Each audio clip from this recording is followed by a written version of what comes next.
Hi, I'm going to cook bake spaghetti.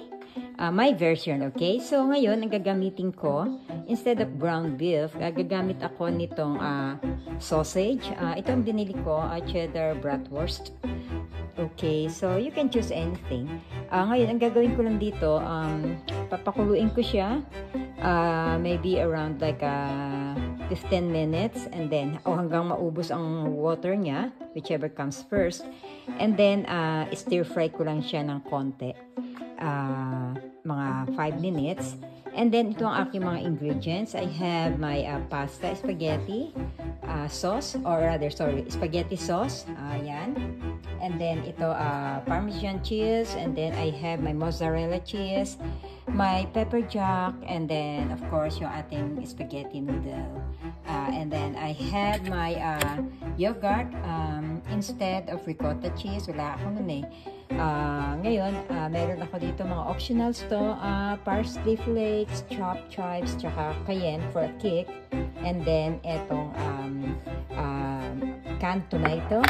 Dapat roasted eh, pero yan lang available. So anyway, we'll start, okay? I'll keep you posted, guys. Okay, niluto na natin yung ating spaghetti pasta, no? Spaghetti noodle. So sinunod ko lang yung direction.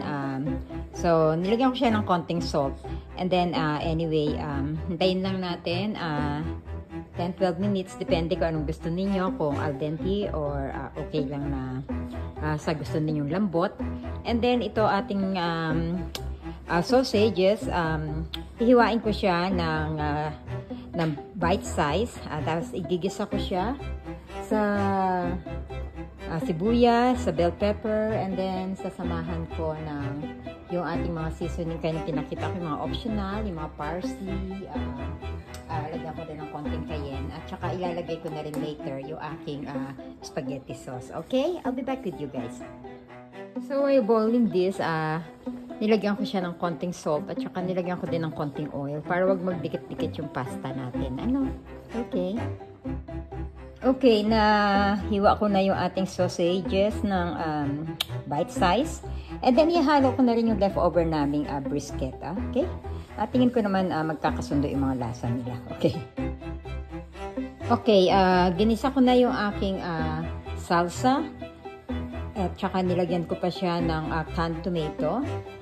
Medyo isisimmer ko lang ng konti ito. And then, idadagdag ko itong aking frozen onion. Tsaka itong green pepper.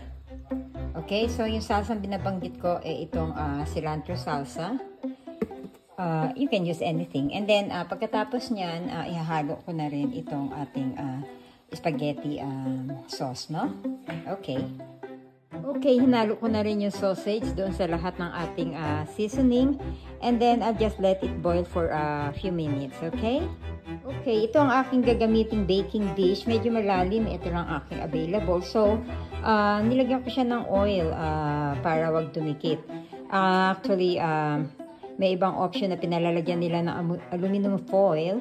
Parang hindi ako comfortable doon. So, I'll just do ito mismo na bare, walang aluminum foil. And then, inano ko lang siya, ginris ko lang siya. Yan. Para hindi didikit yung atin. Hopefully, no? Tsaka, this is Corningware. So, nilagay ko na yung ating temperature. Hinihintay ko na lang siya kasi isi-set natin siya sa 400 at i-bake natin siya for 400 degrees. Okay? Yung pasta naman natin, dapat na ilagay ko na kanina pa itong butter. But anyway, pwede na rin para wag siya magdikit-dikit masyado, no? And then, pinatayan ko na itong ating sauce kasi nagbubble na siya, no? Nagbubbly na siya actually. So, I'll be back to you guys. So, hinalo ko na itong ating yogurt. Ang meron ko lang strawberry yogurt. I hope hindi mag-away ang lasa nila. Mas better kasi yung plain yogurt lang, no? Okay, so haluin ko lang siya ng husto. And then, of course, ililipat ko na siya sa ating baking dish. Lalagay ko na ang ating Parmesan cheese. Yan, at saka lalagyan ko ng ating mozzarella cheese. Okay, balik ako sa inyo, guys. Okay, so guys, kanina I showed you a different container pero medyo malalim nga yun. Kaya pinalitan ko to. May nakita akong Pyrex pala kami rito. So, what I did, the same thing, and inanuhan ko siya ng oil, nilagyan ko para wag magdikit itong pasta natin. Yung pasta naman kanina, nung naluto na, I showed you, hinaluan ko na siya ng lahat ng mga ingredients niya, and then yung sauce natin, ipinor ko na over the pasta, tapos hinalo-halo ko siya. And then, yun na nga, binake ko siya ng, kinover ko ng foil, sa 400 degrees for 30 minutes. And then, pagkatapos nun, tinanggal ko na yung kanyang foil after 30 minutes. And then, binoil ko siya for additional 20 minutes, no? Na walang foil. And then, ito, luto na siya. So, we'll just let it stand for a minute or something. And then, maybe we can serve this. Okay, sabihin ko sa inyo kung masarap. Okay, guys? Thank you. Bye. So, okay, guys. I let stand for 10 minutes pagkalabas natin sa oven. Sabi ko yata kanina 1 minute. No, 10 minutes. And then, ayan na. I just tasted it. And, oh, I hope you can taste it, guys. It's so good. I hope you try it. Napakasarap. Okay, thanks for watching, guys. Until the next video. Bye.